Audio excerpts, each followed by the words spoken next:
नमस्कार प्रेक्षकांनो, प्रेमाची गोष्ट मालिकेमध्ये या सागरच्या सगळ्या प्रयत्नांना पूर्णपणे अपयश येत आहे. कारण मुक्ता खूपच दुखावलेली आहे. सागरने दिलेला धोका तिला बिलकुल सहन झालेला नाहीये. ती खूप हर्ट आहे.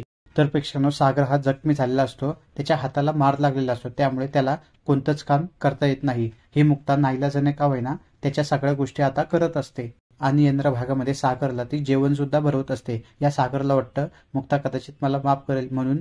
त्यामुळे या मुक्ताच्या हात जोडून सागर माफी मागतो की माझ्याकडून खूप मोठी चूक झाली आहे.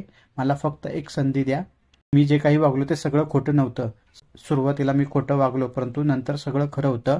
तेव्हा मुक्ता बोलते की इकडे घरातले किंवा हर्षवर्धन किंवा सावनी नाहीये.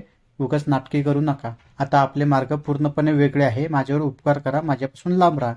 यानंतर हा सागर खूप हात जोडतो मुक्तासमोर, परंतु ही मुक्ता ऐकत नाही. आणि येणाऱ्या भागामध्ये सुद्धा जेव्हा सई त्या रूममध्ये येते आणि जेव्हा सई ड्रॉइंग सागरला दाखवते तेव्हा सागर सईला मिठी मारतो आणि इकडे सई मुक्ताला सुद्धा जवळ घेते.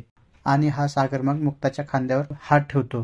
ती काहीच बोलत नाही, परंतु सई बाहेर गेल्यानंतर लगेच हा सागरचा खांद्यावरील हात ती झटकते आणि बोलते की सईचा फायदा घेऊन माझ्याशी जवळीक साधण्याचा प्रयत्न करू नका. काहीही फायदा होणार नाही. माझ्यापासून लांब राहा. आता पाहू यांच्यामधील दुरावा कधी कमी होतो ते.